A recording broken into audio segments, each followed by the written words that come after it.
साधकः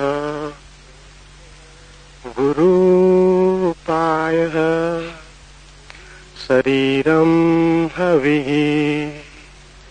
ज्ञानम् अन्नम् विद्या संहारे तदुत्थ स्वप्न दर्शनम। चित्त ही मंत्र है, प्रयत्न ही साधक है, गुरु उपाय है, शरीर हवि है, ज्ञान ही अन्न है, विद्या के संहार से स्वप्न पैदा होते हैं।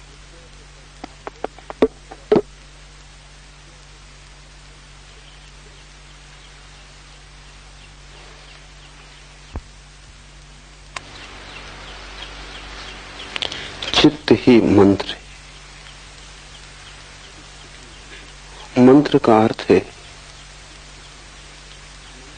जो बार बार पुनरुक्त करने से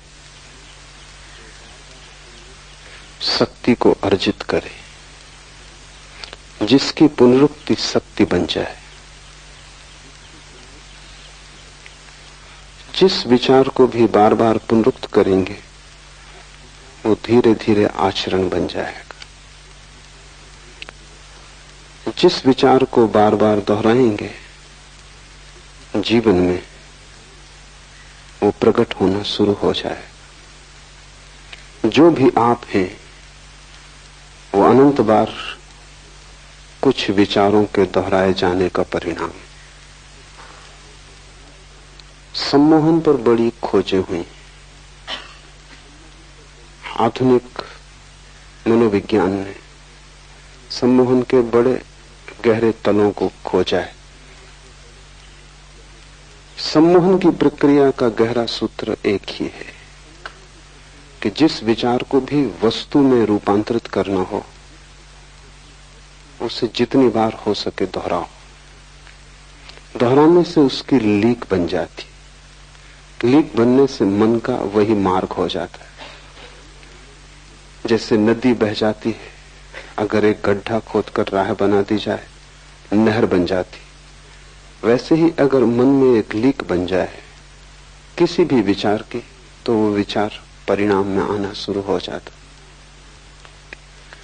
फ्रांस में एक बहुत बड़ा मनोवैज्ञानिक हुआ एमाइल कुए। उसने लाखों लोगों को केवल मंत्र के द्वारा ठीक किया। लाखों मरीज सारी दुनिया से कुएं के पास पहुंचते थे और उसका इलाज बड़ा छोटा था। वो सिर्फ मरीज को कहता था तुम यही दोहराए चले जाओ कि तुम बीमार नहीं हो, स्वस्थ हो रहे हो।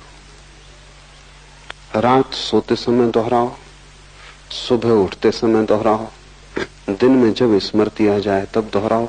बस एक विचार को दोहराते रहो कि मैं स्वस्थ हूं, मैं स्वस्थ हूं, मैं निरंतर स्वस्थ हो रहा हूं। चमत्कार मालूम होता है कि कठिन से कठिन रोग के मरीज सिर्फ इस पुनरुक्ति से ठीक हुए। कुएं के पास सारी दुनिया से लोग पहुंचने लगे। लेकिन बात तो बहुत छोटी है।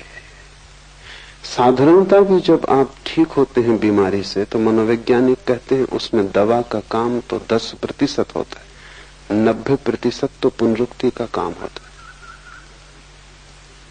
है। दवा को दिन में 4 बार लेते हैं, 8 बार लेते हैं। जब भी दवा को लेते हैं तभी मन में ये भाव आता है अब मैं ठीक हो जाऊंगा, ठीक दवा मिल गई। होम्योपैथी की गोलियों में कुछ भी नहीं है, लेकिन उससे उतने ही लोग ठीक होते हैं जितने एलोपैथी से। अच्छा डॉक्टर अगर पानी भी दे दे तो आप ठीक हो जाएंगे, क्योंकि सवाल दवा का नहीं, अच्छे डॉक्टर पर भरोसा होता है। भरोसा पुनरुक्ति बन जाता है। आप जानते हैं कि अच्छे डॉक्टर ने इलाज किया है, इसलिए जो डॉक्टर आपसे कम फीस लेता है शायद वो आपको ठीक ना कर पाए। जो डॉक्टर आपसे ज्यादा फीस लेता है वही आपको ठीक कर पाएगा, क्योंकि जब आप ज्यादा जेब आपकी खाली होती है तो भरोसा बढ़ता है, लगता है कि बड़ा डॉक्टर है। और आप जैसे बड़े मरीज को बड़ा डॉक्टर चाहिए। पुनरुक्ति मनोवैज्ञानिक एक प्रयोग किए हैं जिसे वो प्लेसबो कहते हैं, झूठी दवा। और बड़ी हैरानी मालूम हुई, एक ही बीमारी के मरीज हैं 25 को वास्तविक दवा दी गई और 25 को सिर्फ पानी दिया गया। लेकिन पता किसी को भी नहीं है कि किसको पानी दिया गया, किसको दवा दी गई। मरीजों को पता नहीं, वो सभी दवा मान के चल रहे हैं। हैरानी हुई कि जितने दवा से ठीक हुए उतने ही पानी से भी ठीक हुए, प्रतिशत बराबर वही रहा। इसलिए जब कभी कोई पहली बार दवा खोजी जाती है तो उससे बहुत मरीज ठीक होते हैं, फिर धीरे धीरे संख्या कम हो जाती। इसलिए हर दवा 2-3 साल से ज्यादा नहीं चलती, क्योंकि जब पहली दफा दवा खोजी जाती है तो बड़ा भरोसा पैदा होता है कि अब खोज ली गई असली दवा। सारी दुनिया में मरीज उससे प्रभावित होते, फिर धीरे धीरे भरोसा कम होने लगता है, क्योंकि कभी कोई मरीज उससे ठीक भी नहीं होता। कभी कोई जिद्दी मरीज मिल जाता है जो सुनते नहीं दवा की न डॉक्टर की, उसके कारण दूसरे मरीजों का भरोसा भी क्षीण होने लगता है। धीरे धीरे दवा का प्रभाव खो जाता है। इसलिए हर 2 साल में नई दवाएं खोजनी पड़ती। दवाओं का भी प्रभाव विज्ञापन ठीक से किया जाए तो ही होता है। तो हर अखबार, पत्रिका, रेडियो, टेलीविजन, सब तरफ से प्रचार होना चाहिए। प्रचार ज्यादा कारगर है जितनी दवा के तत्व, उससे ज्यादा, क्योंकि वही प्रचार आपको सम्मोहित करेगा। वो प्रचार मंत्र बन जाता है। अखबार खोला और एस्प्रो, रेडियो खोला और एस्प्रो, टेलीविजन पे गए और एस्प्रो, बाजार में निकले और बोर्ड एस्प्रो, जो कुछ भी करें एस्प्रो पीछा करती। वो सिरदर्द से भी बड़ा सिरदर्द बन जाती, फिर वो सिरदर्द को हरा देती। पुनरुक्ति शक्ति पैदा करती है। मंत्र का अर्थ है किसी चीज को बार बार दोहराना। ये सूत्र कह रहा है चित्त ही मंत्र है, चित्तम मंत्रा। ये कहता है और किसी मंत्र की जरूरत नहीं। अगर तुम चित्त को समझ लो तो चित्त की प्रक्रिया ही पुनरुक्ति है। तुम्हारा मन कर क्या रहा है जन्मों जन्मों से? सिर्फ दोहरा रहा है। सुबह से सांझ तक तुम करते क्या हो? रोज वही दोहराते हो जो तुमने कल किया था, जो परसों किया था। वही तुम आज कर रहे हो, वही तुम कल भी करोगे अगर न बदले। और तुम जितना वही करते जाओगे उतनी ही पुनरुक्ति प्रगाढ़ होती जाएगी और तुम झंझट में इस तरह फंस जाओगे कि बाहर आना मुश्किल हो जाएगा। लोग मेरे पास आते हैं, वो कहते हैं सिगरेट नहीं छूटती। सिगरेट मंत्र बन गई है, उन्होंने इतनी बार दोहराया है। दिन में 2 पैकेट पी रहे हैं, उसका मतलब हुआ कि 24 बार दोहरा रहे हैं कि 20 बार दोहरा रहे हैं। बार बार दोहराया है और सालों से दोहरा रहे हैं। आज अचानक छोड़ देना चाहते हैं, लेकिन जो चीज मंत्र बन गई उसको अचानक नहीं छोड़ा जा सकता। तुम छोड़ दोगे इससे क्या फर्क पड़ता है? पूरा मन मांग करेगा, पूरा शरीर उसको दोहराएगा, वो कहेगा चाहिए। उसी को तुम तलफ कहते हो। तलफ का मतलब हुआ कि जिस चीज को तुमने मंत्र बना लिया उसे अचानक छोड़ना चाहते हो, ये नहीं हो सकता। तलफ का मतलब है जो चीज मंत्र बन गई है उसको विपरीत मंत्र से तोड़ना होगा। तो रूस में पावलफ ने इस पे बहुत काम किया, और पावलफ अकेला आदमी है जिसने तलफ वाले मरीजों को ठीक करने में सफलता पाई। अगर आप सिगरेट पीने के रोगी हो गए, छोड़ना चाहते हैं और नहीं छूटती, तो पावलफ मंत्र का प्रयोग करता था। उसके मंत्र जरा तेज थे। आपको सिगरेट देगा और जैसे आप सिगरेट हाथ में लेंगे आपको बिजली का शॉक लगेगा, झंझना जाएगी पूरी तबीयत, सिगरेट हाथ से छूट जाएगी। ऐसा 7 दिन आपको पावलफ भर्ती रखेगा अपने अस्पताल में, और जब भी आप सिगरेट पिएंगे तभी बिजली का शॉक लगेगा। 7 दिन में मंत्र सिगरेट से ज्यादा गहरा हो जाए। सिगरेट का नाम ही सुन के आपको कपकपी आने लगे। पीने का रस तो दूर, एक वैराग्य का उदय हो जाएगा। पावलव ने हजारों मरीज विपरीत मंत्र से ठीक किए।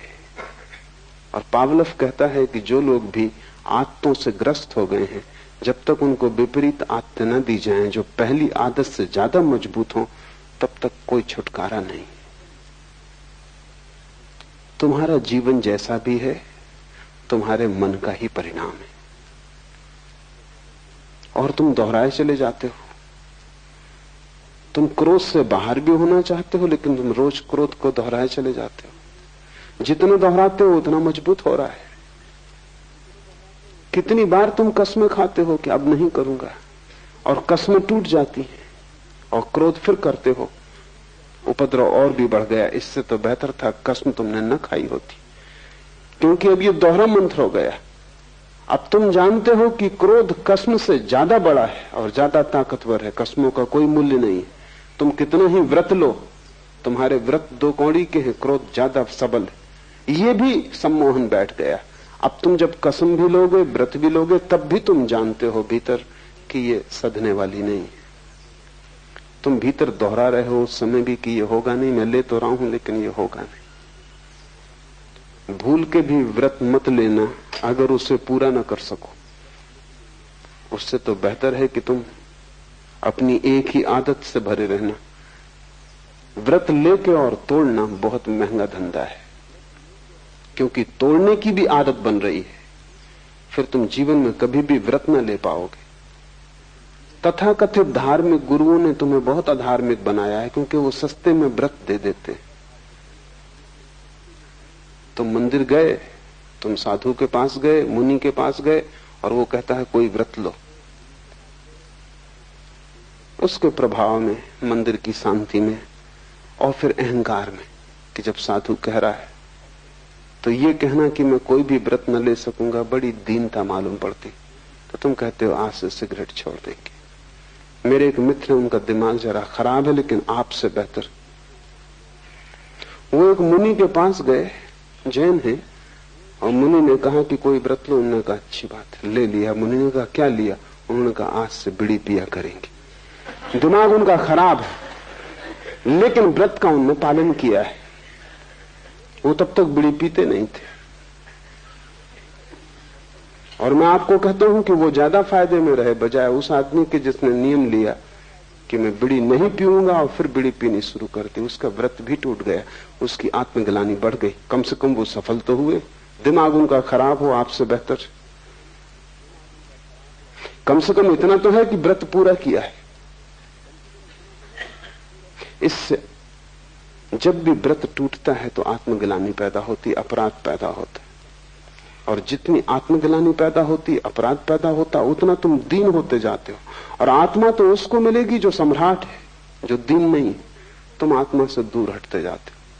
मन का स्वरूप समझो तो ये सूत्र समझ में आ जाएगा। मन की सारी कला पुनरुक्ति है। मन मंत्र है। जो जो तुमने दोहराया है वही तुम्हारी आदत बन गई है। जो जो तुम दोहराते रहोगे वही तुम्हारे जीवन में आता रहेगा। जन्मों जन्मों से तुमने एक ही बात दोहराई है तो वही बात तुम्हें बार बार उपलब्ध हो जाती, और तुम गलत को दोहराने से बंधे हो। क्या करना? पहली बात, गलत को तोड़ने की जल्दी मत करना। बेहतर यह होगा कि गलत को तोड़ने की कोशिश करने की बजाय तुम सही को करने के नया मंत्र सीखना। तुम सिगरेट पीते हो, कोई हर्जा नहीं, तुम ध्यान सीखना। सिगरेट ध्यान में जरा भी बाधा नहीं।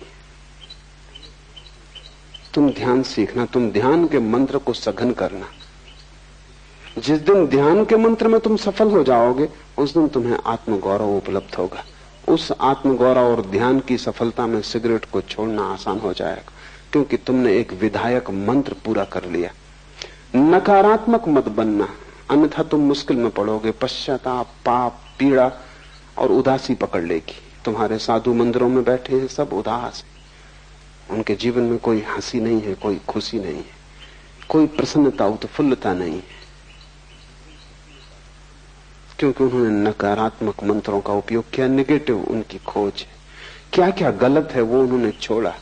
मैं तुमसे कहता हूं गलत को छोड़ने की जल्दी मत करना, तुम ठीक को पकड़ने की जल्दी करना। जिस दिन ठीक तुम्हें पकड़ जाएगा, गलत को छोड़ना बहुत आसान हो जाएगा।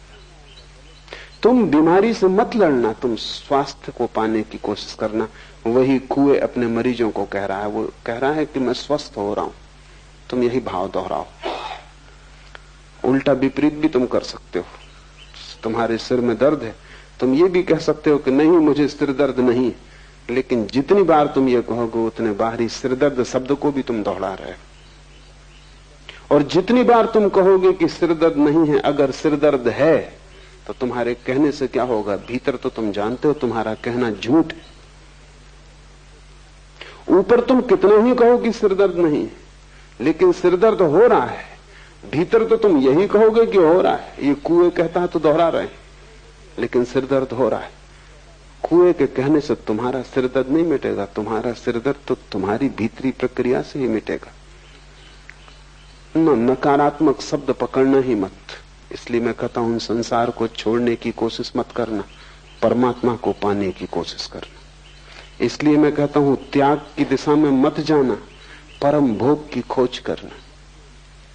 क्या गलत है उस पर आंख मत गड़ाना, क्योंकि गलत को छोड़ने के लिए भी तो गलत को देखना पड़ता है बार बार, और जितना तुम देखते हो उतना ही मंत्र दोहराया जा रहा है। और जिस चीज को भी तुम देखते रहते हो उससे तुम सम्मोहित हो जाते हो। दुनिया भर में बहुत खोजबीन चली है कार के एक्सीडेंटों के बाबत, क्योंकि अब कार के एक्सीडेंट से उतने आदमी मर रहे हैं जितने युद्धों में भी नहीं मर रहे। दूसरे महायुद्ध में 1 साल में जितने आदमी मरे, उससे 2 गुने आदमी सिर्फ कार के एक्सीडेंट से मर रहे हैं सारी दुनिया में। बहुत बड़ी संख्या है, कुछ करना जरूरी है। और बहुत सी बातें प्रकाश में आई हैं। उसमें एक बात तो ये प्रकाश में आई है कि कार के एक्सीडेंट अक्सर रात 12 बजे और 3 बजे के बीच में होते हैं। 50% एक्सीडेंट, दुर्घटनाएं रात 12 बजे और 3 बजे के बीच में होती, क्योंकि वो समय निद्रा का समय है और मन तंद्रा में हो जाता है, होश खो जाता है।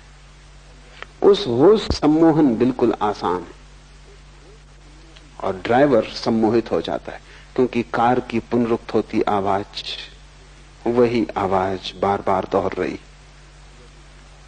रास्ते पर आंख गड़ी है, वही रास्ता सैकड़ों मील तक दिखाई पड़ रहा है। और मनोवैज्ञानिक कहते हैं कि रास्तों पर बीच में जो सफेद लकीर डाली जाती, उसके कारण हजारों लोग मर रहे हैं, क्योंकि उस लकीर को देखते देखते देखते देखते ड्राइवर उसको देखता रहता, सम्मोहित हो जाता है। फिर वो होश में नहीं है, वो नशे में है। 12 और 3 के बीच वैसे ही नींद का वक्त कार की एक ही सी गूंजती आवाज ऊब पैदा करती है, निद्रा लाती, मंत्र बन जाती। फिर एक ही रास्ता, और रात में बेरौनक, क्योंकि न आसपास के वृक्ष दिखाई पड़ते हैं, न पहाड़ दिखाई पड़ते हैं, सिर्फ रास्ता दिखाई पड़ता है। और फिर बीच में पड़ी सीधी लकीर। छोटा सा प्रयोग करके देखना, एक मुर्गी को टेबल पर रखना, एक सीधी लकीर खींच देना, मुर्गी की गर्दन झुका के लकीर पे लगा देना ताकि लकीर उसको दिखाई पड़ने लगे, फिर तुम छोड़ देना, मुर्गी वहीं रुकी रहेगी, फिर वो हटेगी नहीं। वो सम्मोहित हो गई, वो घंटों वैसी ही बैठी रहेगी, वो लकीर से पकड़ गई, लकीर ने उसे पकड़ लिया। मनोवैज्ञानिक कहते हैं कि ड्राइवर को लकीर पकड़ लेती बीच में, इसलिए वो कहते हैं कि रास्ते सीधे मत बनाओ, रास्ते में भेद होना चाहिए ताकि तंद्रा टूटे, और एक सी पुनरुक्ति नहीं होनी चाहिए। वो ये भी सुझाव देते हैं कि कार की आवाज भी बीच बीच में थोड़ी बदले तो ठीक होगा, बदलाहट से तंद्रा टूटेगी और सैकड़ों दुर्घटनाएं कम हो जाएंगी। तुम्हारी जिंदगी की भी दुर्घटनाएं सैकड़ों कम हो सकती हैं। एक तो गलत पे तुम नजर मत बांधो, क्योंकि जिसको तुम देखोगे वो तुम्हारे भीतर प्रविष्ट होता जाता है और तुम गलत पे नजर बांधने के आदी हो। तुम्हारे भीतर जो जो बुरा है उसी पर तुम ध्यान देते हो। क्रोधी अक्सर क्रोध पर ध्यान देता है, कैसे छुटकारा पाऊं, हालांकि वो सोचता है कि मैं छुटकारा पाने के लिए ध्यान दे रहा हूं, लेकिन उसे पता नहीं कि जितना तुम क्रोध पे ध्यान दे रहे हो उतना ही क्रोध की लकीर से तुम सम्मोहित हो जाओगे। कामी काम वासना पर ध्यान लगाए रखता है। मैंने सुना है मुल्ला नसरुद्दीन बूढ़ा हो गया, 100 साल की उम्र का हो गया। पत्रकार उसके घर आए उसकी भेंट लेने, क्योंकि वो अकेला आदमी था जो उस इलाके में 100 साल का हो गया। उन्होंने कई प्रश्न पूछे। उनमें एक प्रश्न ये भी था कि तुम्हारा स्त्रियों के संबंध में क्या ख्याल है। नसरुद्दीन ने कहा, ये बात ही मत पूछो मुझसे। 3 दिन पहले ही मैंने उनके संबंध में सोचना बंद कर दिया। 100 साल का आदमी, वो भी अभी 3 दिन पहले तक उनके ही संबंध में सोच रहा था।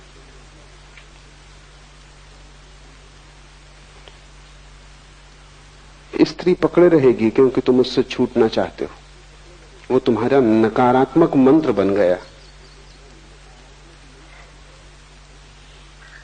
तुम जिससे छूटना चाहते हो उससे तुम छूट ना पाओगे। गलत को देखने अगर तुम लग गए तो तुम गलत पर ध्यान कर रहे हो। महावीर ने ध्यान के 4 रूप कहे, 2 गलत 2 सही। दुनिया में किसी भी आदमी ने गलत को ध्यान नहीं कहा है, महावीर ने कहा है। मनोवैज्ञानिक उनसे राजी होंगे। उन्होंने कहा गलत ध्यान भी ध्यान तो है ही, जिससे क्रोध ही ध्यान मग्न हो जाता है, क्योंकि क्रोध में सारी दुनिया मिट जाती। क्रोध में चित्त एकाग्र हो जाता है, इसलिए क्रोध में बड़ी शक्ति आ जाती है। तुमने कभी ख्याल किया, क्रोधी आदमी अपने से दुगने ताकतवर आदमी को उठा के फेंक देगा क्रोध में। होश में होता, क्रोध में होता तो 25 दफा सोचता कि इस आदमी से झंझट लेनी कि नहीं, दुगना ताकतवर है। क्रोध में आदमी बड़ी से बड़ी चट्टान सरका देता है, होश में सोच भी नहीं सकता। क्रोध में आदमी कुछ भी कर लेता, क्रोध में सारी शक्ति जग जाती। क्या होता है, बढ़ती हुई शक्ति जो सब तरफ जा रही थी एकाग्र हो जाती। जैसे किरणें सूरज की इकट्ठी हो जाएं तो आग पैदा हो जाती, ऐसा क्रोध में चित्त इकट्ठा हो जाता है, आग पैदा हो जाती। महावीर ने उसको भी ध्यान कहा है। महावीर ने कहा आर्त और रौद्र 2 गलत ध्यान है। दुख में भी आदमी ध्यान मग्न हो जाता है। कोई मर गया तब तुम रोते हो, चीखते हो, चिल्लाते हो, बस एक पर ही ध्यान अटक जाता है। गलत ध्यान से बचना, और तुम सभी गलत ध्यान में लगे हो। तुम्हारे जीवन की तकलीफ ही यही है, मूल पीड़ा और बीमारी यहां है कि तुमने अपनी आंखें गलत पर जमा ली हैं।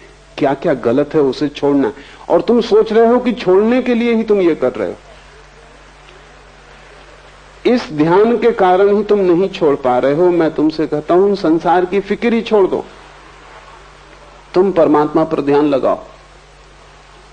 तुम क्रोधी हो, सारी दुनिया क्रोधी है, क्रोध पर आंखें मत गड़ाओ, करुणा पर आंखें गड़ाओ।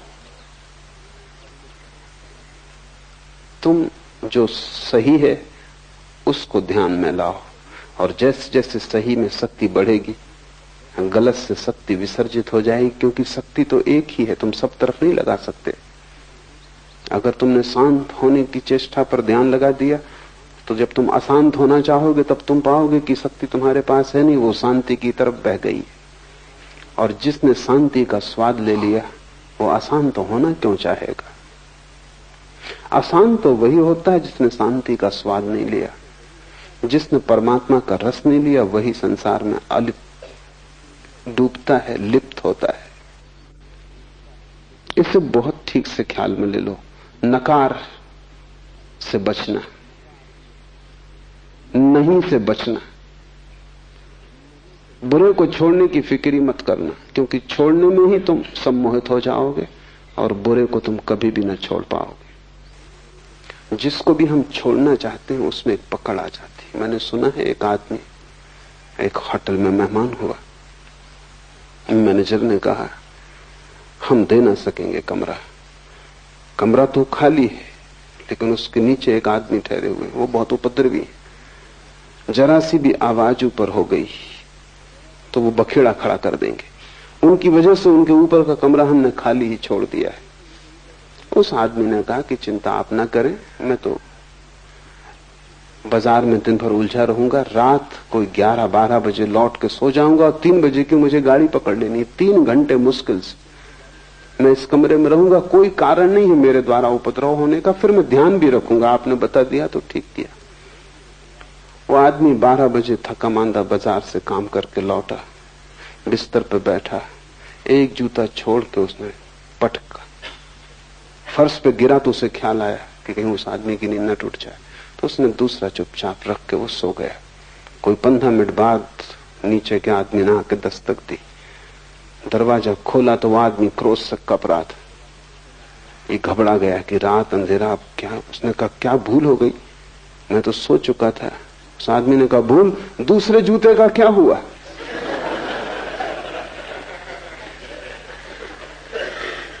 पहला गिरा, मैंने कहा आ गए, फिर दूसरे का क्या हुआ?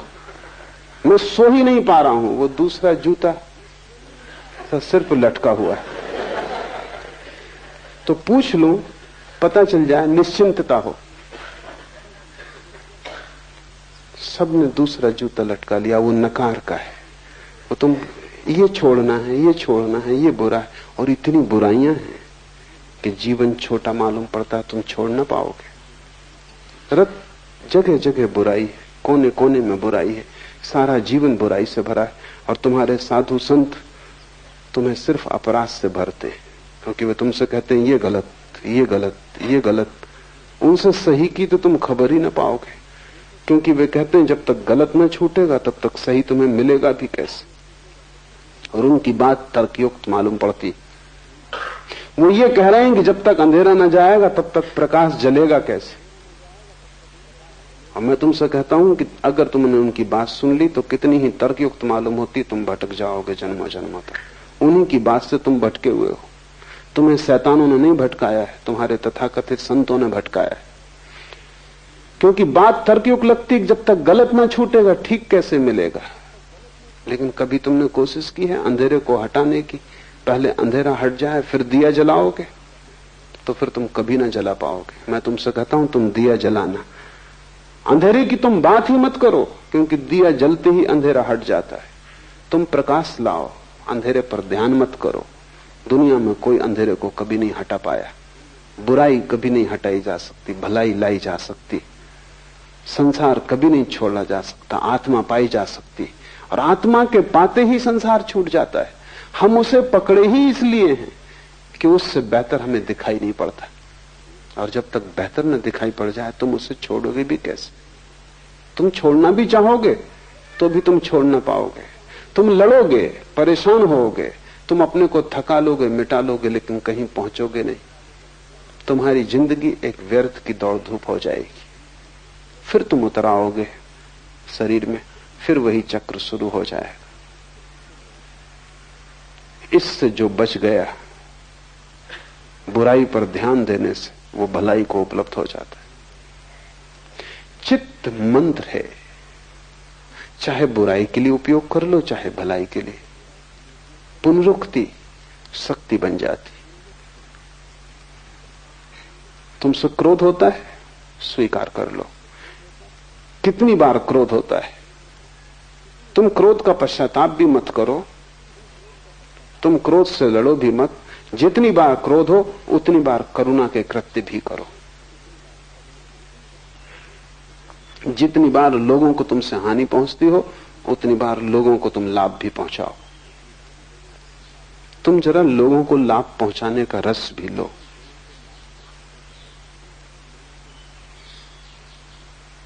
बुराई के लिए अपने को दंड मत दो, भलाई का पुरस्कार भोगो। बुराई के लिए अपने को कष्ट मत दो, थोड़ा भला करो, उसका स्वाद लो। अगर तुमसे किसी के प्रति गाली निकल गई है तो जाके किसी की प्रशंसा करो, किसी के गुण को को भी गाओ। गाली का रस तुमने काफी लिया है, अब किसी के गुण ग्राहकता का रस भी लो। कांटों से मत उलझो, वो हैं, ध्यान फूलों पर दो। एक दफा कांटों से तुम उलझ गए तो फूलों तक तुम पहुंच ही ना पाओगे, कांटे बहुत हैं। और जब तक तुम पहुंचोगे तुम इतने लहूलुहान हो जाओगे कि फूल भी तुम्हें सुख न दे सकेंगे, और फूलों का भी जो स्पर्श है वो तुम्हें पुलकित ना करेगा। तुम घावों से भर गए होगे, फूल भी कष्ट देंगे, क्योंकि घाव अगर पहले से ही लगा हो तो फूल भी पीड़ा देगा।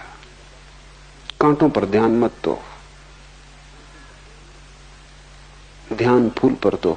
और अगर तुम फूल के रस में डूब गए तो तुम एक दिन पाओगे कि कांटे हैं ही नहीं, क्योंकि फूल के रस में जो डूब जाए उसे कांटा भी चुभ नहीं सकता। असली सवाल फूल के रस में डूबने का है, विष में विमुक्त हो जाने का है। असली बात परमात्मा की शराब पी लेने का है, तब तुम्हें इस संसार की शराब में आकर्षित न करेंगी। अन्यथा तुम लड़ोगे उन्हीं से और उन्हीं से पराजित होगे। बुराई से जो लड़ता है वो बुराई से पराजित होता है। बुराई से लड़ने वाला मन बुराई का मंत्र बना लेता है, क्योंकि चित्त मंत्र है। चित्त की इस प्रक्रिया को समझो कि चित्त दोहराता है। तुमने कभी ख्याल किया है? एक 7 दिन अपने चित्त का निरीक्षण करो, लिखो चित्त जो जो दोहराता है, और तुम पाओगे एक वर्तुलाकार चित्त का भ्रमण है। अगर तुम ठीक से निरीक्षण करोगे तो तुम पाओगे जैसे रात आती है, दिन आता है, सुबह होती, सांझ होती, ऐसे ही चित्त में क्रोध का बंधा हुआ समय, प्रेम का बंधा हुआ समय, काम वासना का बंधा हुआ समय, लोभ का बंधा हुआ समय। ठीक उसी समय पर लोभ तुम्हें पकड़ता है जैसे भूख पकड़ती, लेकिन तुमने कभी निरीक्षण नहीं किया। अन्यथा तुम अपना 28 दिन का कैलेंडर बना सकते हो और तुम लिख सकते हो कि सोमवार की सुबह मुझसे सावधान। पत्नी बच्चे घर में जान सकते हैं कि सोमवार की सुबह पिताजी से जरा दूर रहना। और इसका उपयोग हो सकता है, क्योंकि तुम सोमवार की सुबह अगर ठीक से निरीक्षण तुमने किया कुछ दिनों तक, तो तुम पकड़ लोगे वे बिंदु जहां वर्तुल की तरह तुम्हारा मन घूमता है। शरीर ही वर्तुलाकार नहीं है, मन भी वर्तुलाकार है। इस जगत में सभी गतियां वर्तुलाकार हैं, सर्कुलर है। चांद तारे गोल घूमते हैं, जमीन गोल घूमती है, सब चीजें गोल घूमती हैं, मौसम गोल घूमते हैं। तुम्हारे मन की ऋतुआं भी गोल घूमती हैं। जिससे स्त्रियों को मासिक धर्म होता है, ठीक 28 दिन में वर्तुल पूरा होता है। अभी मनोवैज्ञानिक कहते हैं कि पुरुषों के भीतर भी वैसी ही रासायनिक प्रक्रिया होती है 28 दिन में जैसा स्त्रियों की, क्योंकि शरीर कुछ बहुत भिन्न नहीं है। तुमने ख्याल किया कि स्त्रियों को जब मासिक धर्म होता है वो ज्यादा चिड़चिड़ी, ज्यादा झगड़ेल, क्रोधी, उदास, परेशान, बेचैन हो जाती। हिंदू बहुत होशियार थे, वो उनको 3-4 दिन के लिए कमरों में अलग ही बंद कर देते थे, क्योंकि उस समय उनसे कुछ आशा करनी ठीक नहीं। उनके शरीर में इतनी रासायनिक प्रक्रिया हो रही कि उस रासायनिक प्रक्रिया में होश रखना उन्हें मुश्किल होगा, वो बेहोश हो जाएंगे। लेकिन ठीक 28 दिन पर हर पुरुष को भी ऐसा ही होता है। पुरुष का भी मासिक धर्म है। बाहर रक्तस्राव नहीं होता, लेकिन भीतर रस ग्रंथियों में रक्तस्राव होता है, इसलिए दिखाई नहीं पड़ता। लेकिन हर 28वें दिन पर तुम भी उदास, बेचैन, परेशान हो जाते हो। तुम थोड़ा निरीक्षण करो, तब तुम पाओगे कि तुम्हारे मन का एक वर्तुल है जो 28 दिन में पूरा होता है, 4 सप्ताह में पूरा होता है। और उस वर्तुल में तुम धीरे धीरे निरीक्षण की प्रक्रिया को प्रगाढ़ करोगे तो ठीक ठीक बिंदु खोज लोगे कब क्या होता है। तब तुम बड़े हैरान होगे। तब तुम पाओगे कि तुम क्रोधित किसी और के कारण नहीं होते, क्रोधित तुम्हारे भीतरी कारणों से होते हो, दूसरा तो सिर्फ बहाना है। तब तुम दूसरे पर जिम्मेवारी भी न डालोगे। तब तुम क्रोधित होगे तो दूसरे से क्षमा मांगोगे कि मुझे माफ करना, अभी मेरी दशा, मौसम ठीक नहीं। और ये संयोग की बात है कि तुम सामने पड़ गए, कोई दूसरा पड़ता तो उस पर यह उपद्रव होता।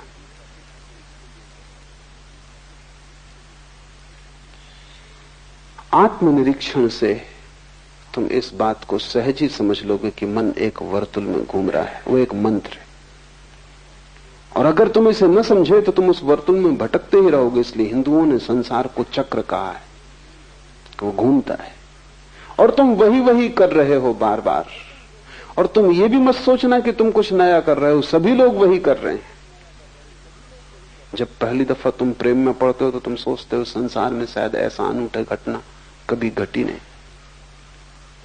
रोज घट रही है। वही सारे लोग करते रहे, वही पशु पक्षी कर रहे हैं, पौधे कर रहे हैं, आदमी कर रहा है।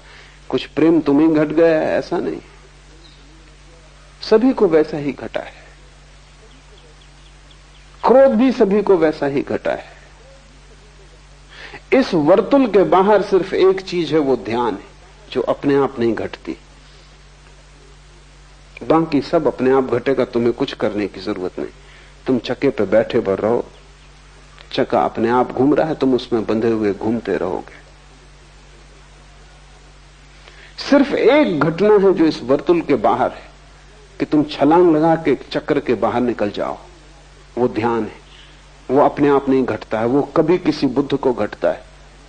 पश्चिम के बहुत बड़े ऐतिहासिक एर्नाल्ड टायनबी ने हिसाब लगाया है कि अब तक केवल 6 आदमी इस चक्र के बाहर हुए पूरे मनुष्य जाति के इतिहास में। 6 न हुए हों, 60 हुए हों, संख्या कुछ बहुत बड़ी नहीं। वो एक अनहोनी घटना है। न तो प्रेम, न क्रोध, न लोभ, ये सामान्य घटनाएं हैं, सभी को घट रही हैं, जानवरों को घट रही हैं। इससे तुम आदमी नहीं हो।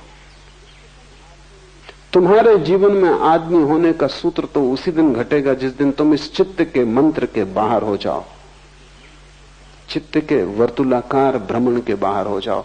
ये चित्त का चक्र टूट जाए और तुम इसके बाहर हो जाओ। वो ध्यान है। ध्यान वर्तुलाकार नहीं है, ध्यान एक स्थिति है, मन एक गति है। ध्यान ठहराव का नाम है, मन भटकाव का नाम। और भटकाव भी कुछ नई जगहों पर नहीं, वही जगह फिर वही जगह फिर कोल्हू के बैल की तरह तुम घूम रहे हो। सचेत होकर देखोगे तो समझ में आ जाएगा ये कोई सिद्धांत नहीं है, ये तथ्य है। ये कोई दर्शन शास्त्र का सिद्धांत नहीं है। तुम्हारे मन का वर्तुलाकार भ्रमण, तुम्हारे मन का मंत्र की भांति होना, ये तुम्हारे जीवन का तथ्य है। जिन्होंने जीवन को समझने की कोशिश की है उन्होंने इसका आविष्कार किया है। ये कोई विचार से निर्णित सिद्धांत नहीं है, अनुभव से पाया गया तथ्य है। तुम भी इसे अनुभव से पा सकते हो। मैं कहता हूं इसलिए मानने की जरूरत नहीं, शिव कहें इसलिए मानने की कोई जरूरत नहीं। तुम्हारे पास आंखें हैं, आंख बंद करके मन को जरा कुछ दिनों तक देखते रहो, तब तुम हैरान हो जाओगे। तब तुम पाओगे कि तुम इस चाक से बंधे हो और सारी प्रकृति इसी चाक से बंधी है। तुम्हारी मनुष्यता की घोषणा इसमें नहीं, तुम्हारी गरिमा इसमें नहीं, तुम्हारी गरिमा इसके बाहर उतर जाने में। उसी क्षण तुम बुद्धत्व को उपलब्ध हो जाते हो या शिवत्व को उपलब्ध हो जाते हो। चित्त मंत्र है, पुनरुक्ति चित्त का स्वभाव है, रिपीटिशन। इसलिए चित्त के जगत में कभी कोई नई चीज नहीं घटती। चित्त के जगत में कभी भी कोई मौलिक तत्व नहीं घटता। वहां सब बासा और पुराना है, सब उच्छिष्ट। तुम उसी की उगाली करते हो। भैंस को देखा है, उगाली करते, भोजन कर लेती, फिर उसको निकाल के मुंह में उगाली करती रहती। चित्त उगाली कर रहा है। तुम जो भी ले लेते हो भोजन की तरह चित्त में, फिर चित्त उसकी उगाली करता रहता है। पढ़ो एक किताब, फिर चित्त में वो चलने लगेगी। मुझे सुन के जाओगे, फिर 24 घंटे वो चित्त में चलने लगेगा। एक चक्र शुरू हो गया। चित्त फिर उसे चबाएगा, पचाएगा, पुनरुक्त करेगा। लेकिन चित्त में नया कभी नहीं घटता। ओरिजिनल मौलिक चित्त में कभी नहीं घटता। और आत्मा मौलिक तत्व है, परमात्मा परम मौलिकता है, वो नवीनता है। उससे ज्यादा ताजा और कुछ भी नहीं। चित्त से वो उपलब्ध न होगा।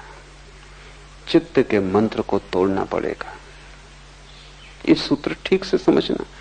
चित्त ही मंत्र है और प्रयत्न साधक है। दूसरा सूत्र, प्रयत्न का अर्थ है इस चित्त के चक्र के बाहर निकलने की चेष्टा। जो निकल गया वो सिद्ध है, जो निकलने की चेष्टा कर रहा है वो साधक है। और महत प्रयत्न करना होगा तभी तुम निकल पाओगे। उतना ही प्रयत्न करना होगा जितना चित्त को बांधने में तुमने किया है।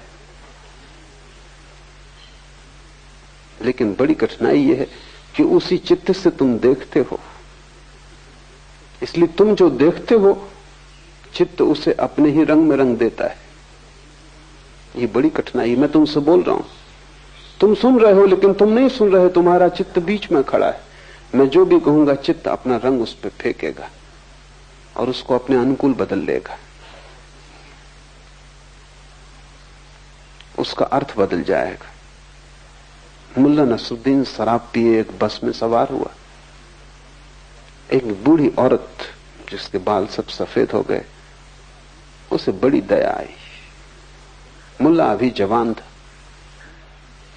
मुंह से शराब की बदबू आ रही। तो उस बूढ़ी औरत ने उससे कहा, बेटे तुम्हें होश है या नहीं?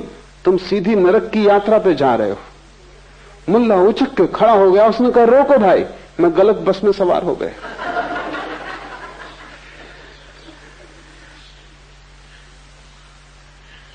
वो जो चित्त है अगर शराब में डूबा है तो वो हर चीज को अपने रंग में रंग लेगा। वो समझे कि ये बस नरक जा रही।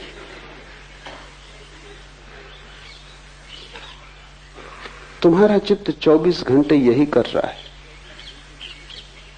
इसलिए बड़ी से बड़ी जटिल बात है वो ये है कि चित्त को अलग करके सुनने की चेष्टा।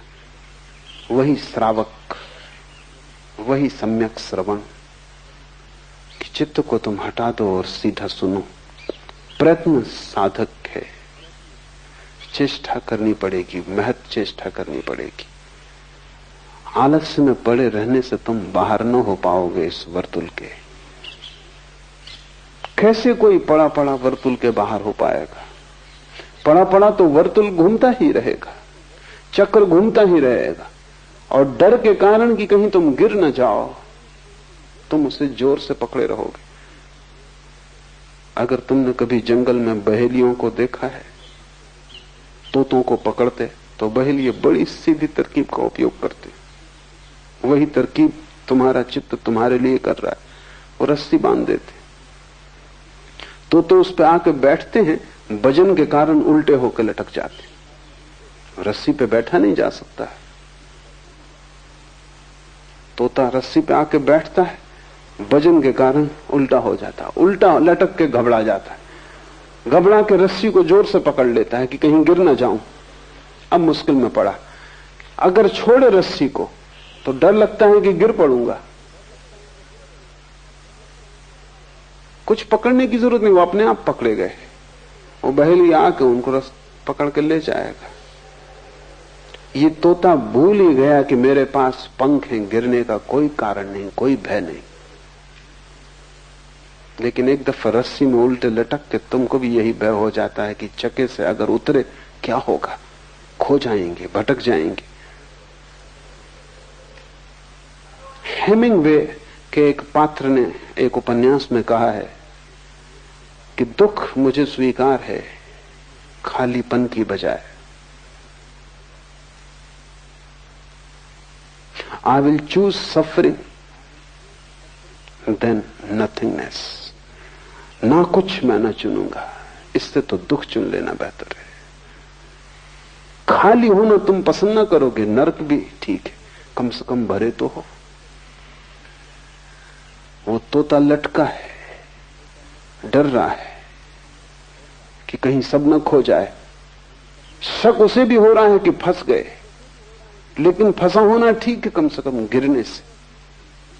इस चाक को तुम ही पकड़े हुए हो, चाक तुम्हें नहीं पकड़े हुए, मन तुम्हें नहीं पकड़े हुए। अगर मन तुम्हें पकड़े होता तो फिर बुद्ध और महावीर पैदा नहीं हो सकते, क्योंकि वो उनको भी पकड़े रहता। वो भागते क्या होता, मन उनको पकड़े रहता, मन उनका पीछा करता। नहीं, मन तुम्हें नहीं पकड़े है, मन को डर के कारण तुमने ही पकड़ा हुआ है। तुम इतने जोर से पकड़े हो और फिर भी तुम जाते हो संतों साधुओं के पास पूछने के मन से छुटकारा कैसे हो। मन से छुटकारे के लिए किसी से पूछने की कोई जरूरत नहीं। इतना ही समझ लेना जरूरी है कि तुमने पकड़ा है। तुम्हारे अतिरिक्त तुम्हारे जीवन के लिए और कोई जिम्मेवार नहीं है।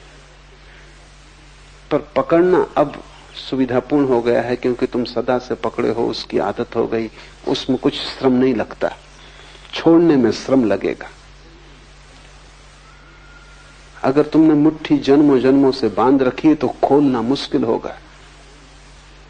जड़ हो गई हैं अंगुलियां, हाथ बंध गया है। बस इतनी ही बात है। थोड़े से प्रयत्न की जरूरत है कि मांसपेशियां फिर सजग हो जाएं, खून फिर हाथ उंगलियों में दौड़ने लगे और तुम खोलने में समर्थ हो जाओ। जिसे बांधा है वो खुल सकता है, इतना तो पक्का है, नहीं तो बांधते कैसे। मुट्ठी बंधती है क्योंकि खुल सकती है। कभी खुली ही रही होगी तभी बंधी है, फिर कभी खुल सकती है। लेकिन अगर बहुत दिन तक बांध के रखी तो खुलना मुश्किल हो जाता है। बस इतनी ही अड़चन है। प्रयत्न की इसलिए जरूरत है। प्रयत्न का अर्थ है चित्त को छोड़ने के लिए श्रम करना होगा। और चित्त बार बार तुम्हें समझाएगा कि क्या कर रहे हो, क्या पागलपन कर रहे हो, क्योंकि तुमने छोड़ा कि चित्त मरा। प्रयत्न साधक है। तुम जब तक साधक न होगे तब तक तुम प्रयत्न ना करो।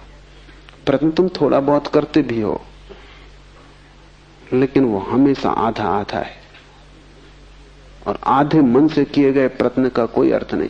वो ऐसा है जैसे एक हाथ से चाक को पकड़े हैं और दूसरे से छोड़ा, फिर इससे पकड़ा और दूसरे से छोड़ा, उससे कुछ हल ना होगा।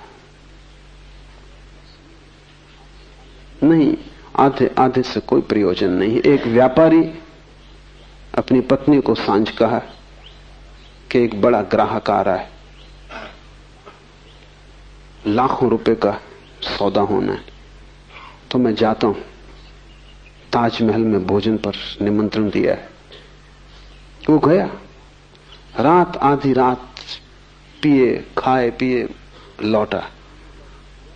पत्नी ने कहा कुछ हुआ? उसने कहा 50-50, आधा आधा। पत्नी ने कहा चलो कुछ तो हुआ। फिर पत्नी ने सोचा कि मतलब क्या है आधे आधे का। तो उसने पूछा, जब वो सोने ही जा रहा था पति की, 50-50 का मतलब? तो उसने कहा मैं तो पहुंचा, वो ग्राहक नहीं आया।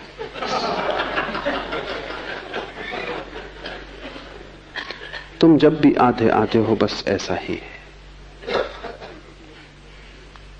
कुछ होगा नहीं। वो 50-50 है नहीं। और सब जगह तुम आधे आधे हो, पूरे तुम कहीं भी नहीं हो। जहां तुम पूरे हो जाते हो वहीं जीवन में क्रांति घटनी शुरू हो जाती। तब तुम उबलते हो, तब तुम 100 डिग्री पर वाष्पीभूत होते हो, तब पानी भाप बनता है। तब तुम नीचे की तरफ नहीं बहते जैसा पानी बहता है, तब तुम भाप की तरह ऊपर उठते हो। तब तुम्हारी दिशा अधोगामी नहीं रह जाती, ऊर्ध्वगामी हो जाती। प्रयत्न साधक है। तुम्हें आलस से छोड़ना पड़े। मेरे पास लोग आते हैं, वो कहते हैं कि सुबह का ध्यान जरा मुश्किल, 6 बजे आने में कठिनाई होती। तुम समझ ही नहीं रहे कि तुम क्या कह रहे हो। अगर तुम्हें 6 बजे उठने में कठिनाई हो रही है तो तुम्हें मन के बाहर जागने में तो भयंकर कष्ट होगा। अगर 6 बजे उठने में तुम्हें इतनी मुश्किल मालूम पड़ रही है तो जीवन के चाक से छलांग तुम कैसे लगाओगे?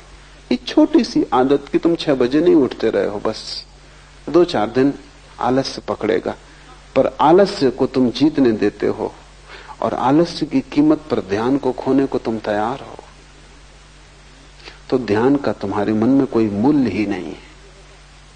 अगर मूल्य होता तो ये सवाल तुम उठाते ना। कोई आता है, वो कहता है कि 4 ध्यान में तो थकान हो जाती, अगर 2 छोड़ दें तुम 4 ही छोड़ सकते हो, क्योंकि 4 में थकान होती, 2 में आधी होगी, लेकिन होगी तो ही। और मैं जानता हूं कि अगर मैं तुम्हारे मन को सुविधा दूं कि 2 छोड़ दो, कल तुम आओगे कि 1 ही करें, तो क्योंकि वही मन, 2 में भी तुम थकोगे तो ही। अगर तुम उस सूत्र को बांधकर चलते हो तो तुम आज नहीं कल आलस में डूबना ही पसंद करोगे, क्योंकि कुछ भी करने में श्रम तो होगा।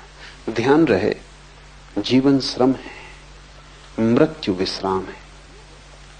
तो अगर मरना हो तब कुछ करने की जरूरत नहीं, अगर जीना हो तो कुछ करना पड़ेगा। और अगर विराट जीना हो तो विराट उद्यम करना होगा।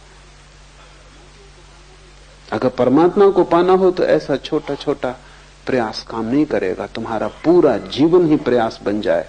तुम रत्ती रत्ती दांव पर लगा दो अपने को, कुछ भी तुमने बचाया तो तुम चूक जाओगे। यहां पूरा ही दांव लगेगा तो ही तुम बच सकते हो। इसलिए थोड़े से लोग उपलब्ध हो पाते हैं, कोई कारण नहीं सिवाय आलस्य के। तुम ध्यान भी करते हो तो तुम ऐसे करते हो कहीं पैर में चोट ना लग जाए, कि कहीं किसी का धक्का ना लग जाए, कि ऐसा करें कि थक भी ना जाएं। तुम कर ही क्यों रहे हो? तुमसे कहा किसने?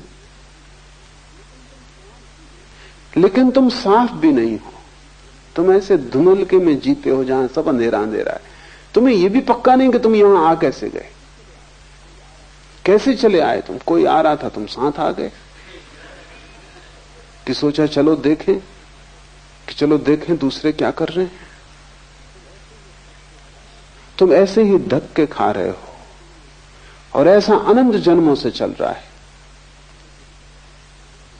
लेकिन धक्कों से कोई मंजिल पे नहीं पहुंचता। मंजिल कोई संयोग नहीं है कि तुम किसी भी भांति पहुंच जाओगे। मंजिल एक गंतव्यपूर्ण यात्रा है। मंजिल एक दिशा की तरफ सारे जीवन की धारा को लेकर चलने का श्रम। मंजिल एक संकल्प है। संकल्प करते ही तुम्हारा मन एक धारा में आ जाता है, शक्ति इकट्ठी हो जाती, तो ऊर्जा तुम में महान है। तुम जितना सोचते हो कि इतनी कम शक्ति है कि इतने जल्दी थक जाओगे, वो तुम गलती में हो। मनुष्य के शरीर में शक्ति के, ऊर्जा के 3 तल हैं। एक तल ऊपर का है जो रोजमर्रा काम के लिए, जैसे तुम जेब खर्च के लिए खीसे में कुछ रुपए डाल रखते हो, वो तुम्हारी पूरी संपदा नहीं। वो जेब खर्च के लिए है कि बाजार गए कुछ सामान वगैरह लाना, कुछ रुपए।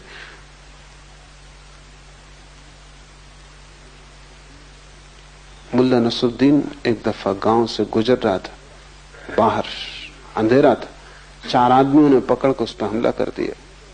उसने इस भयंकर ढंग से लड़ाई की कि चारों को पछाड़ दिया। बामुश्किल वो 4 उस पर कब्जा कर पाए, बामुश्किल। और जब उसके खीसे में हाथ डाला तो केवल 7 पैसे थे। तो उनने कहा हद कर दी नसरुद्दीन, 7 पैसे के लिए। नसरुद्दीन ने कहा कि मैं नहीं समझा कि तुम 7 पैसे के लिए लड़ रहे हो। बाएं पैर के जूते में 500 रुपए छिपा रखे। लेकिन तब उनने भी हिम्मत न की उसका बायां जूता खोलने की, क्योंकि जो 7 पैसे के लिए ऐसा भयंकर श्रम किया, उन्होंने कहा नमस्कार, फिर कभी।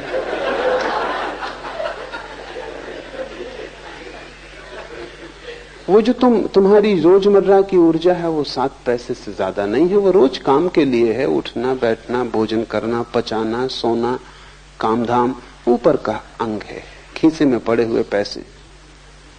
जब तुम ध्यान शुरू करते हो वो चुक जाती, जल्दी चुक जाती, क्योंकि ध्यान उसने कभी किया नहीं, वो एक नया क्रम शुरू हो गया। अगर तुम उसकी ही बात मान के रुक गए तो तुम कभी ध्यान ना कर पाओगे। उसकी तुम सुनो मत। अगर तुम किए ही गए, जल्दी ही तुम पाओगे कि दूसरे तल की ऊर्जा संलग्न हो गई। कई दफे तुम्हें अनुभव भी होता है, तुम बैठे हो, रात सोने जा रहे थे, ऐसी नींद आ रही थी कि पलक खुलते नहीं खुलते थे, कि तत्क्षण घर में आग लग गई। फिर तुम सो पाते हो, फिर तुम कहते हो मुझे नींद आ रही ना, नींद तिरोहित हो जाती। कहां से ये ऊर्जा आई? अभी तुम झपकी खा रहे थे और तुमसे कोई कहता गीता पढ़ो तो तुम कहते भाई मुश्किल, लेकिन घर में आग लग गई। गीता छोड़ सकते थे लेकिन घर में आग लग गई। अब तुम दौड़ रहे हो, भाग रहे हो, बुझा रहे हो, और आग भी बुझ जाएगी तो भी अब इस रात तुम सोने वाले नहीं। अब तुम जागे ही रहोगे, कितनी कोशिश करो सोने की, नींद ना आएगी। क्या हुआ?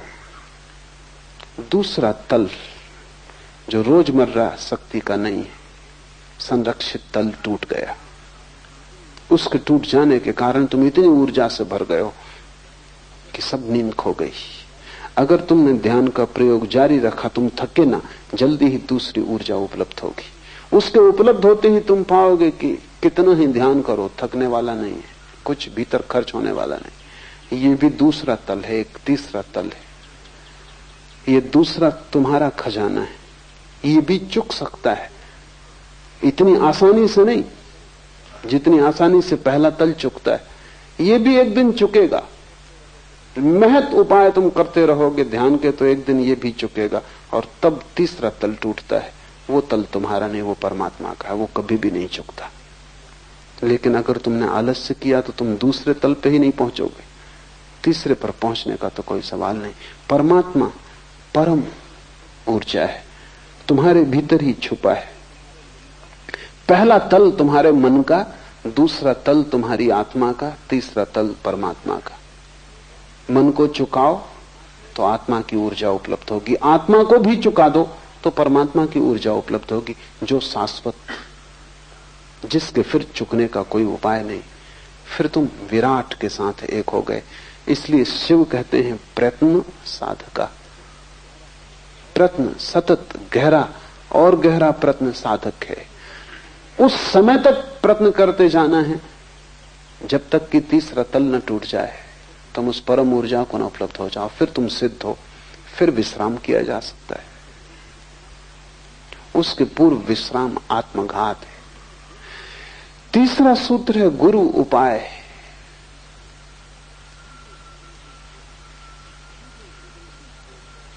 ये जो जीवन की खोज है तुम अकेले न कर पाओगे, क्योंकि अकेले तो तुम अपने वर्तुल में बंद हो, तुम्हें उसके बाहर दिखाई भी नहीं पड़ता। उसके बाहर कुछ है इसकी खबर भी तुम्हें नहीं है। तुम जो हो अपनी खोल में बंद, तुम समझते हो यही जीवन है। यह खबर तुम्हें बाहर से किसी को देनी पड़ेगी जिसने इससे विराट जीवन को जाना हो।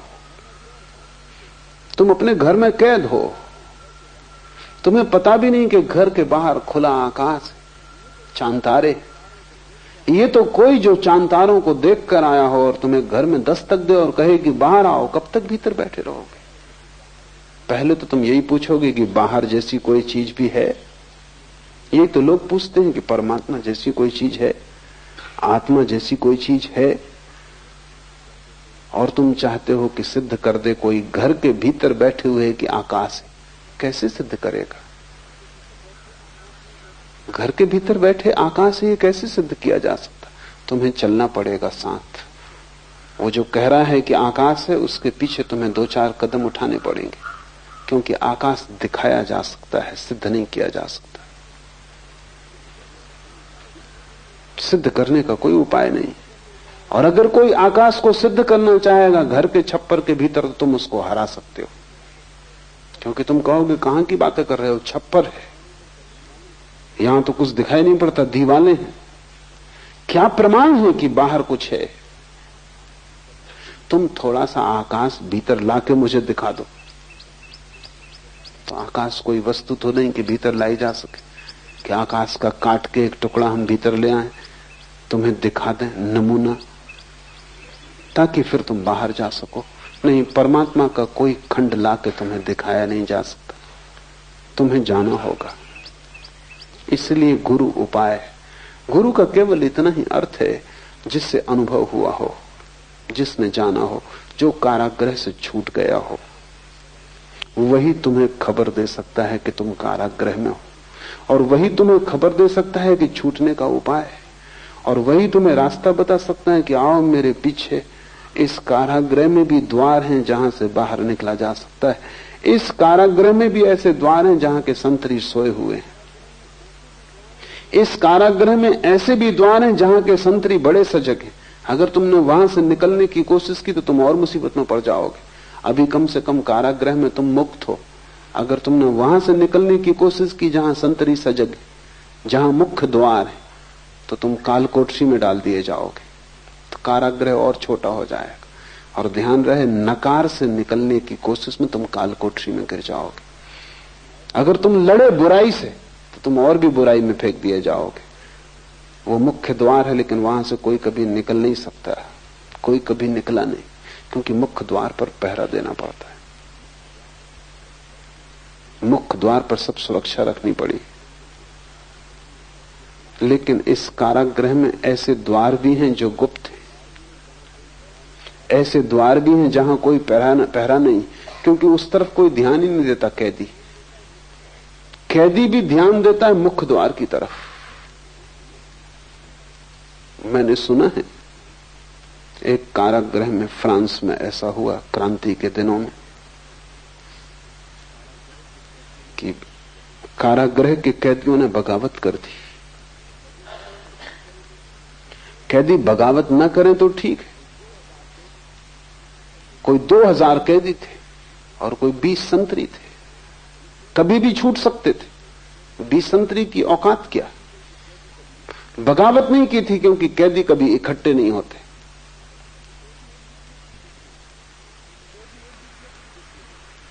कैदी एक दूसरे के भी दुश्मन होते हैं। साथ होने के लिए इतनी भी सरलता नहीं होती।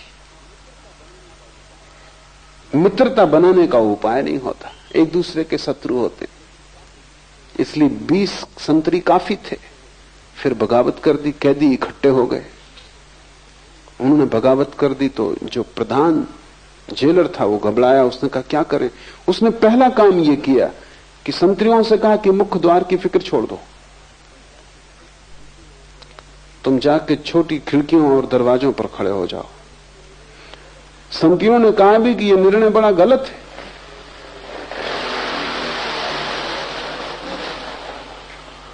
उस जेलर ने कहा तुम फिक्र मत करो, मुख्य द्वार बिल्कुल छोड़ दो।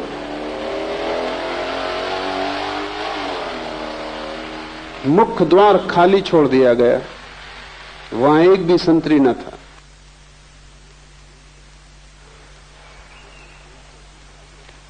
लेकिन कोई कैदी भाग न सका, क्योंकि छोटे द्वारों पर पहरा लगा दिया गया। जिन पर कभी पहरा न था उन पर पहरा लगवा दिया, और जहां सदा पहरा था वहां से पहरा बिल्कुल हटा दिया। अगर चाहते तो सभी कैदी बाहर निकल जाते।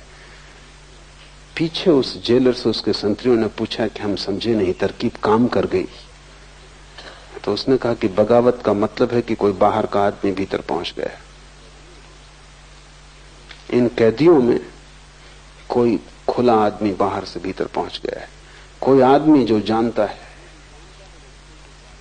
और जो भी जानता है वो छोटे द्वारों से निकलने की चेष्टा करवाएगा। जो नहीं जानता वो हमेशा मुख्य द्वार से निकलने की कोशिश करेगा। तो कल तक हम मुख्य द्वार पर पहरा दे रहे थे क्योंकि अज्ञानी थे भीतर। लगता है कोई गुरु पहुंच गए।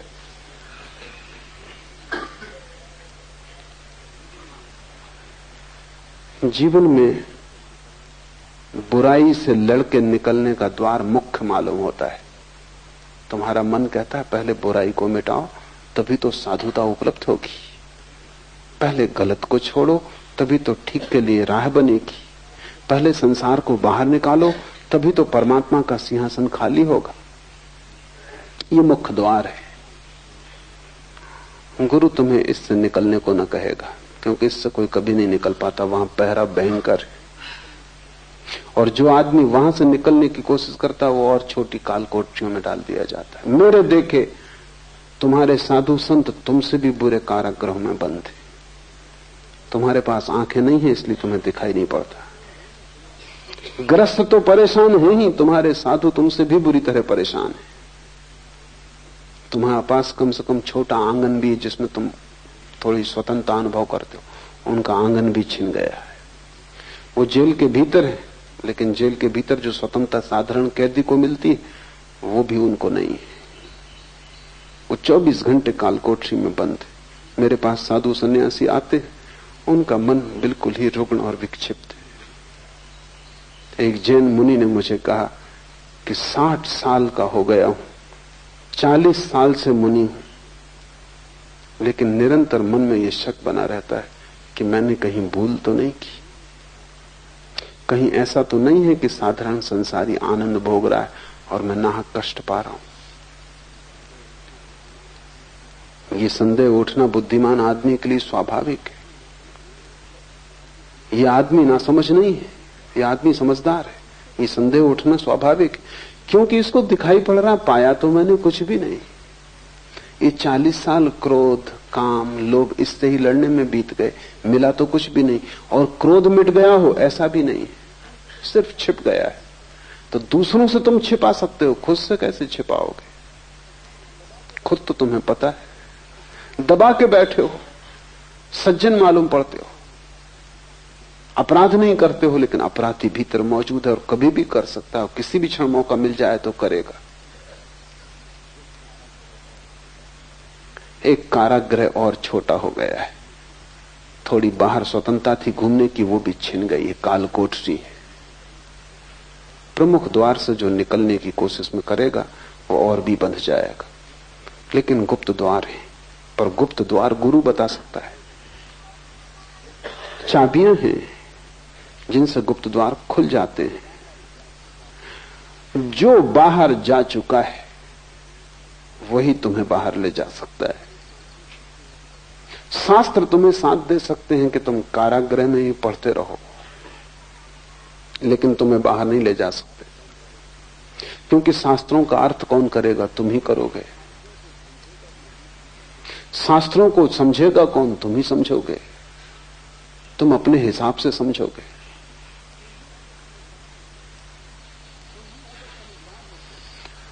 तुम ही अगर समझदार होते तो शास्त्र की कोई जरूरत न थी। तुम समझदार नहीं हो, ये पक्का है। और शास्त्र से जब ना समझ अर्थ निकालता है तो और झंझटों में पड़ जाता है। नहीं, तुम्हें जीवित शास्त्र चाहिए। गुरु का अर्थ है जीवित शास्त्र। जीवित व्यक्ति को खोजो जो तुम्हें राह दे सके। शिव कहते हैं गुरु उपाय है, उसके अतिरिक्त और कोई उपाय नहीं। और तुमने अगर अपने ही हाथ से चेष्टा की सुलझाने की तो उलझ जाने का ज्यादा डर है, क्योंकि मन बड़ा सूक्ष्म यंत्र है। अक्सर होता है कि हम ही सुलझा लें। अक्सर ऐसा होता है कि तुम्हारी घड़ी बंद हो गई तो दिल होता है खोल के और ठीक कर ले। सभी का दिल होता है, और जितना नासमझ आदमी हो उतना जल्दी दिल होता है। छोटा बच्चा तो बिल्कुल खोल के बैठ ही जाएगा, क्योंकि उसे ये लगते नहीं कि इसमें ऐसी अड़चन क्या है, चलती थी अब ये नहीं चलती, जरा देखे खोल के। घड़ी कोई बहुत जटिल यंत्र नहीं है, लेकिन अगर तुमने सुधारने की कोशिश की तो तुम्हारी हालत वैसी हो जाएगी जैसे मैंने सुना है। एक दिन मुल्ला नसरुद्दीन घड़ी साज की दुकान पे गया। उसने अपनी घड़ी, जो कि खंड खंड थी, टुकड़े टुकड़े थी, वो उसकी टेबल पर रखी।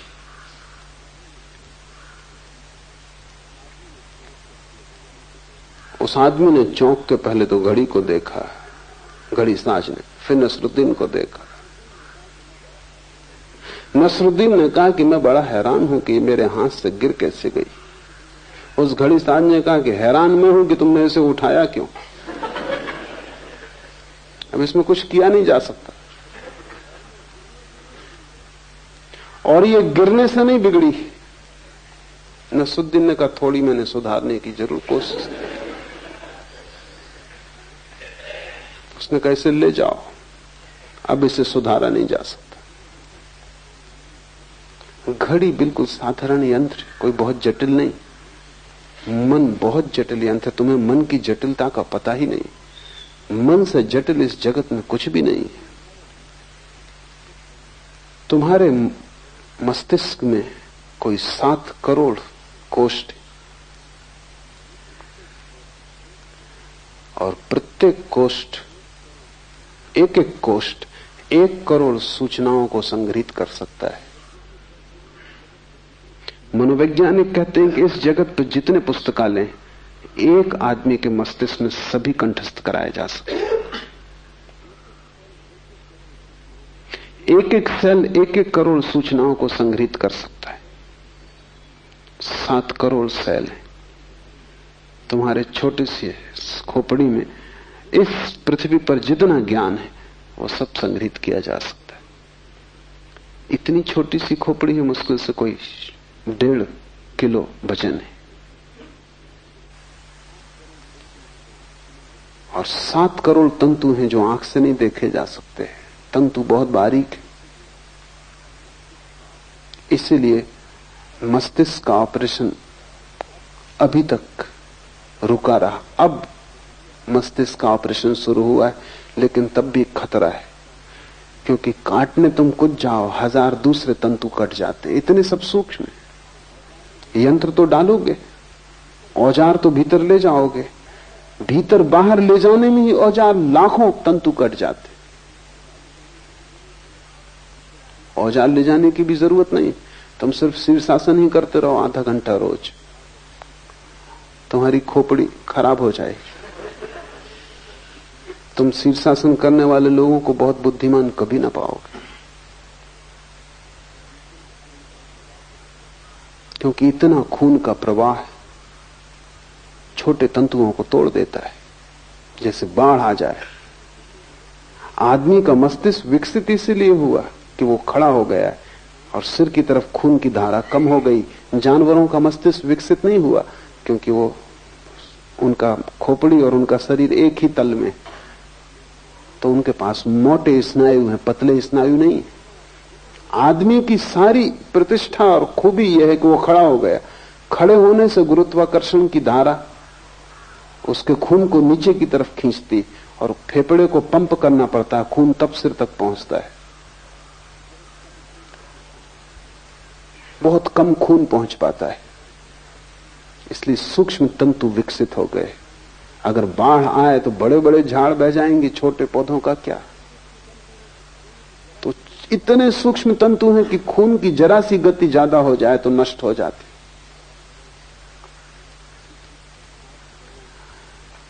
इस 7 करोड़ के सूक्ष्म जाल में तुम अगर खोल के बैठ गए खुद ही,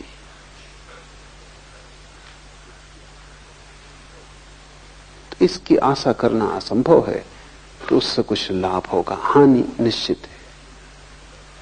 और बहुत लोग खोल के अपने मस्तिष्क को बैठ जाते, अपने ही मन से ध्यान करने लगते हैं, आसन लगाने लगते हैं, कुछ किताब से इकट्ठा कर लेते हैं, कुछ सुन लेते हैं, हवा से बातें पकड़ लेते हैं, कुछ करने लगते हैं।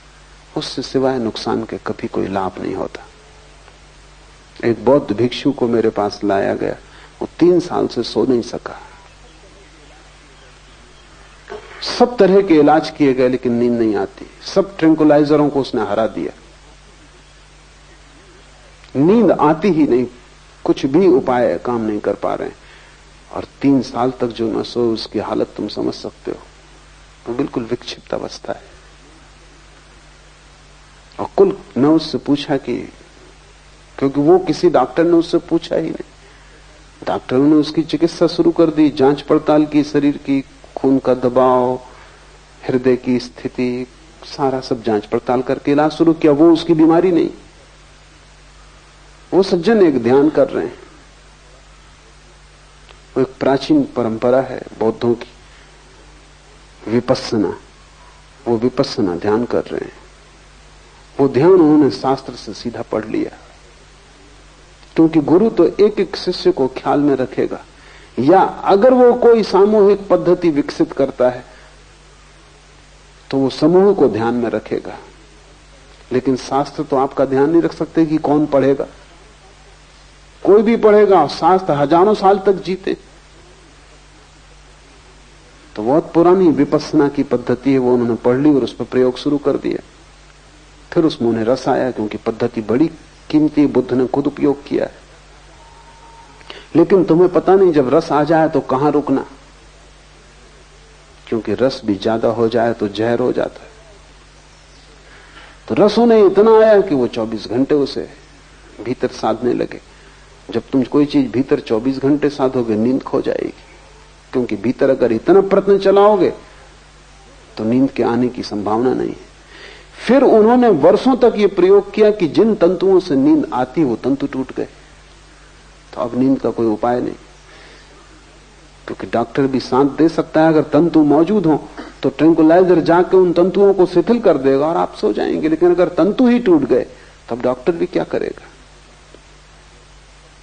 तो मैंने उनको कहा कि तुम साल भर के लिए सब तरह का ध्यान छोड़ दो, तुमसे जितना आलस्य बन सके आलस्य करो, ध्यान की बात ही मत करना, शास्त्र मत पढ़ना, सोना जितना सो सको, लेटना, विश्राम करना, खूब खाओ, खूब पियो, साल भर के लिए परम संसारी हो जाओ। उन्होंने कहा आपसे ऐसी आशा न थी, आप और ऐसे शब्द कह रहे हैं, भ्रष्ट कर रहे हैं आप।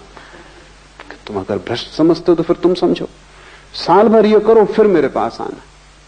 ठीक 3 महीने बाद वो ठीक हो गए। अब उन्हें नई पद्धति देनी पड़ी, और पद्धति को भी सोच के देना जरूरी है कि कितना तुम कर सकोगे, और फिर क्रमशः गति बढ़नी चाहिए, और पूरे चित्त की व्यवस्था का ध्यान रखना जरूरी है। इसलिए शिव कहते हैं गुरु उपाय, तुम खुद अपने उपाय मत बन जाना, अन्यथा तुम बिगाड़ कर लोगे। पहले जीवित पुरुष को खोजना कठिनाई है, क्योंकि किसी जीवित पुरुष को गुरु मानने में बड़ी बेचैनी, अहंकार को चोट लगती। इसलिए शास्त्रों में लोग ज्यादा रस लेते हैं, क्योंकि शास्त्र से कोई अहंकार को चोट नहीं लगती। शास्त्र को उठा के फेंक दो तो भी शास्त्र कुछ नहीं कर सकता, जहां रखो संभाल के वहां रखा रहता है, कुछ नहीं कर सकता। तुम गुरु के साथ ऐसा व्यवहार नहीं कर सकते, तुम्हारे अहंकार को वहां छूटना पड़ेगा, वहां तुम्हें झुकना पड़ेगा। शास्त्र के सामने भी तुम झुकते हो तो वो तुम्हारी मौज है, मालिक तुम ही रहते हो। जब दिल आए बदल दो, और शास्त्र कह दो चलो हटो, तो शास्त्र कुछ न कर पाएगा। लेकिन गुरु जीवित है, वहां झुकना पड़ेगा, और जीवित व्यक्ति को बड़ी चोट लगती। इसलिए लोग पहले किताब देखते हैं, जब थक जाते हैं किताबों से तब गुरु को खोजते हैं। और अक्सर ऐसा हो जाता है किताबें उन्हें इतना बिगाड़ देती हैं कि उनकी आंखें ऐसी विकृत हो जाती हैं शब्दों से कि फिर वो गुरु को पहचान ही नहीं पाते। तुम अगर गुरु के पास भी जाते हो तो तुम किताब की पहचान लेके जाते हो। तुमने किताब में पढ़ लिया कि गुरु कैसा होना चाहिए, कोई किताब नहीं बता सकती कि गुरु कैसा होना चाहिए। कोई भी किताब किसी गुरु के संबंध में बता सकती है। अगर कबीर के संबंध में किसी ने किताब लिखी तो वो कबीर के संबंध में बताती है कि कबीर ऐसे गुरु थे, दोबारा कबीर थोड़ी होंगे। जो लक्षण है वो कबीर के हैं, गुरु के नहीं। अगर तुम कबीर पंथी हो और कबीर की किताब से भर गए हो तो तुम वो कबीर के गुण किसी गुरु में खोजोगे, वो गुरु तुम्हें अब कभी नहीं मिलने वाला, क्योंकि कबीर दोबारा पैदा नहीं होंगे। दिगंबर जैन है, वो जब तक गुरु न मानेगा किसी को, जब तक वो नग्न न खड़ा हो। वो महावीर की मौज थी कि वो नग्न खड़े हुए, वो मेरी मौज नहीं है। अब वो महावीर को खोज रहा है जो अब नहीं है। और बड़े मजे की बात है, जब महावीर थे तब हो सकता है यही आदमी दिक्कत में था, क्योंकि वो नंगे खड़े थे। जब जो उस समय जो किताबें प्रचलित थी उनमें ये लक्षण नहीं था। खुद महावीर के पहले के जो तीर्थंकर हैं वो भी वस्त्रधारी थे, जैन तीर्थंकर भी वस्त्रधारी थे। तो खुद जैन भी महावीर को स्वीकार करने को राजी नहीं था, क्योंकि नंगा खड़ा होना ये बात बेहूदी है। तब जो शास्त्र था वो कहता था कि गुरु नग्न तो हो गई नहीं, क्योंकि ये तो अशोभन है। तो महावीर को इंकार किया। जब महावीर मर गए और शास्त्र बन गए तब वो महावीर को ढो रहा है। अब अगर पार्श्वनाथ मिल जाए कपड़े पहने हुए, ये आदमी कैसे चल सकता है गुरु की तरह। ध्यान रहे, जो भी शास्त्र है वो किसी एक गुरु के संबंध में कह रहे हैं, और वो गुरु दोबारा नहीं होता। गुरु तो अद्वितीय है, बेजोड़ है। इसलिए तुम्हारी आंखें अगर शास्त्रों से भरी हो तो तुम जीवित गुरु को कभी ना पहचान पाओगे, क्योंकि शास्त्र उसकी खबर दे रहे हैं जो हो चुका और कभी ना होगा। जो लोग महावीर को मानते हैं वो बुद्ध के पास जाएंगे, इंकार कर देंगे, वो कहेंगे होंगे महात्मा होंगे, लेकिन भगवान नहीं, क्योंकि वस्त्र पहने हुए। एक जैन सज्जन है, उन्होंने एक किताब लिखी। भले आदमी है, लेकिन भले होने से कुछ समझ तो होती नहीं। बुरे ना समझ होते, भले भी ना समझ होते। यहां ना समझी इतनी गहरी है कि भलेपन से कुछ फर्क नहीं पड़ता। भले आदमी है, इसलिए एक तरह का सद्भाव रखते हैं सभी धर्मों के प्रति। तो उन्होंने एक किताब लिखी, भगवान महावीर और महात्मा बुद्ध। लेखक है, पूना में लोग उन्हें जानते हैं। वही मुझे पहली दफा पूना लेके आए थे।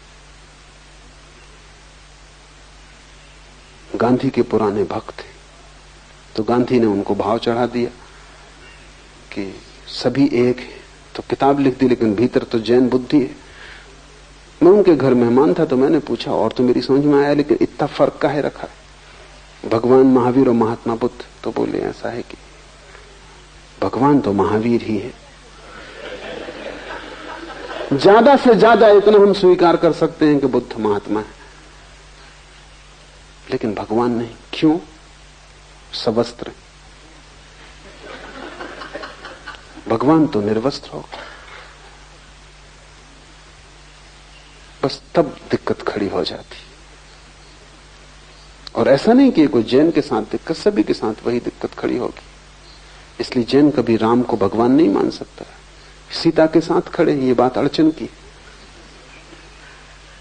कि जैन ये सोच ही नहीं सकता कि भगवान होकर और भैरवी क्यों साथ है। भगवान तो सब छोड़ देगा,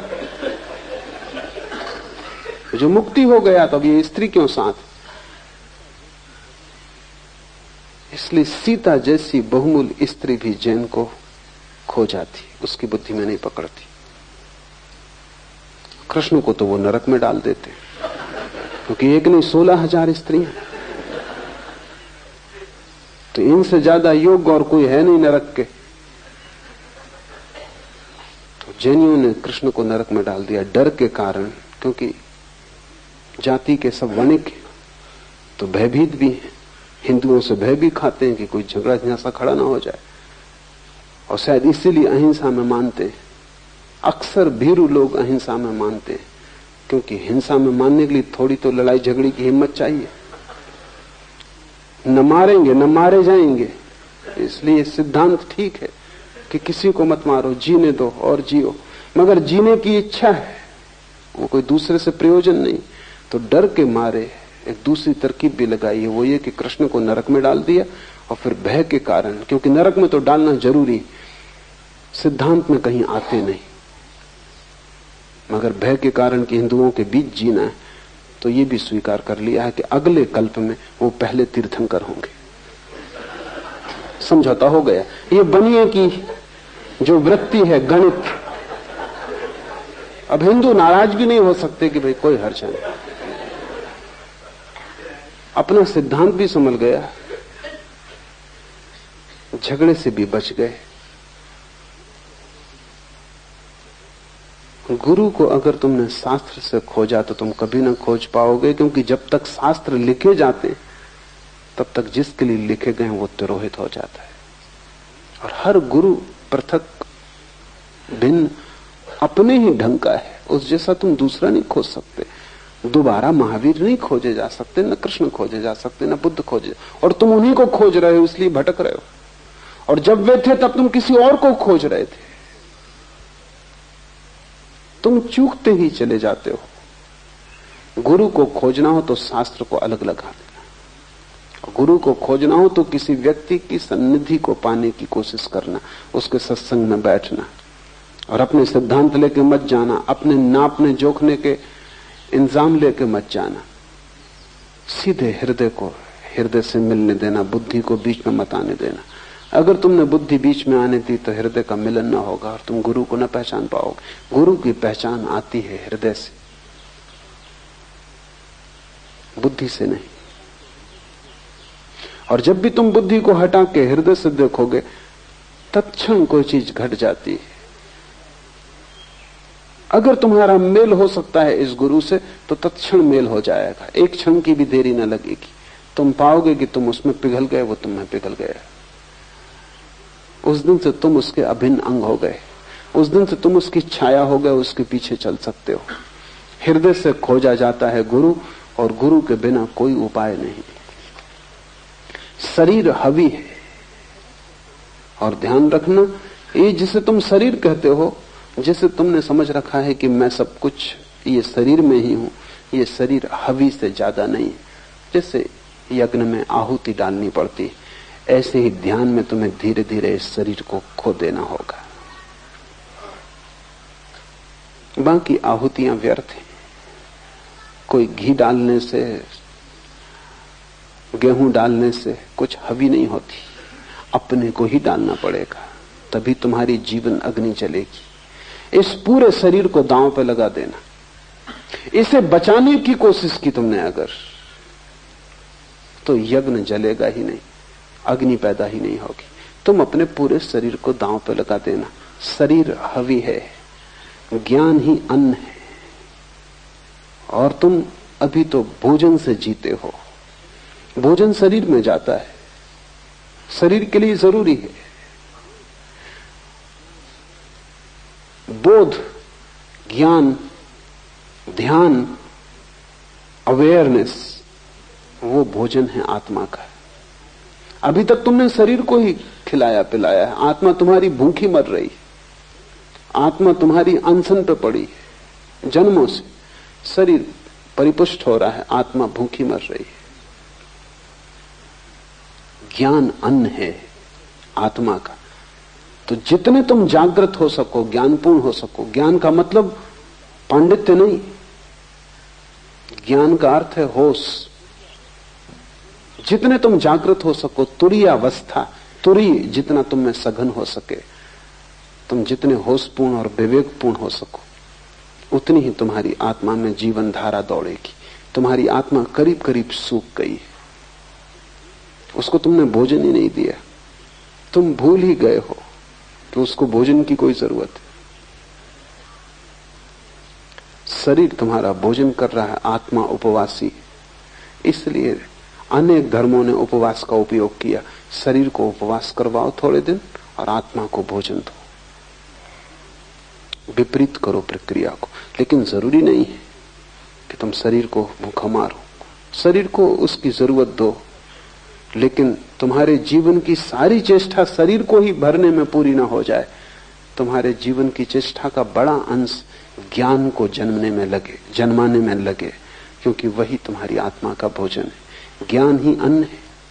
विद्या के संहार से स्वप्न पैदा होते, और अगर ये ज्ञान तुम्हारे भीतर न गया और तुम्हारे भीतर की ज्योति को ईंधन न मिला, तो फिर तुम्हारे जीवन में स्वप्न पैदा होते, तब तुम्हारे जीवन में वासनाएं पैदा होती, तब तुम्हारा जीवन अंधेरे में भटकता है, तब तुम कल्पना में जीते हो, तब तुम तृष्णा में जीते हो, तब बस तुम सोचते ही रहते हो। मैं मुल्ला नसरुद्दीन से पूछा कि इस वर्ष कहां जाने के इरादे, क्योंकि अक्सर वो यात्रा पे जाते, तो उन्होंने कहा कि मैं 3 वर्ष में एक ही बार यात्रा पे जाता हूं। मैंने पूछा तो बाकी 2 वर्ष क्या करते? तो उन्होंने कहा 1 वर्ष तो पिछली यात्रा जो की उसको सोचने में, उसका रस लेने में बिताते, और 1 वर्ष अगली यात्रा की योजना बनाने में बिताते। फिर भी मुल्ला नसरुद्दीन कम से कम 3 साल में 1 बार यात्रा पे जाते, तुम 1 बार भी नहीं गए। तुम्हारा आधा जीवन अतीत के सोचने में जाता है और आधा भविष्य के सोचने में। यात्रा तो कभी शुरू ही नहीं होती। या तो तुम स्मृति में भटकते रहते हो जो कि स्वप्न है मरा हुआ, और या तुम कल्पना में भटकते रहते हो जो कि स्वप्न है भविष्य का, जो अभी जन्मा नहीं। तुम दोनों में कटे हो, और मध्य में है वर्तमान, वहां है जीवन, उससे तुम वंचित रह जाते हो। ज्ञान तुम्हें जगाएगा अभी और यहीं, इस क्षण के प्रति। ज्ञान तुम्हें वर्तमान में लाएगा, अतीत खो जाएगा, खो ही गया है।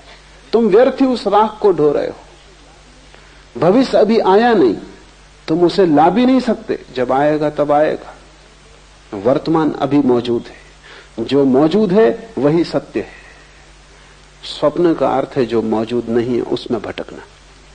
ये सूत्र ध्यान रखना, विद्या के संहार से स्वप्न पैदा होते हैं। जब तुम्हारे भीतर ज्ञान नहीं होता, आत्मा जागृत नहीं होती, तो तुम सपनों में खोते हो। अतीत भविष्य सब कुछ हो जाते हैं, वर्तमान ना कुछ, और वर्तमान ही सब कुछ है। जैसे जैसे तुम जागोगे वैसे वैसे अतीत कम, भविष्य कम, वर्तमान ज्यादा होगा। जिस दिन तुम पूरे जागोगे उस दिन सिर्फ वर्तमान रह जाता है। उस दिन न कोई भविष्य न कोई अतीत है। और जब अतीत नहीं भविष्य नहीं, तो चित्त के सारे रोग, सारी पुनरुक्तियां, सारे वर्तुल नष्ट हो जाते। तब तुम यहां हो, शुद्ध, निर्मल, निर्दोष, ताजे, जैसे सुबह की ओस। तब तुम यहां हो जैसे कमल का फूल। इस क्षण में अगर तुम पूरे के पूरे मौजूद हो जाओ तो तुम परमात्मा हो। इस क्षण में तुम बिल्कुल मौजूद नहीं हो, इसलिए तुम शरीर हो, मन हो, लेकिन आत्मा नहीं।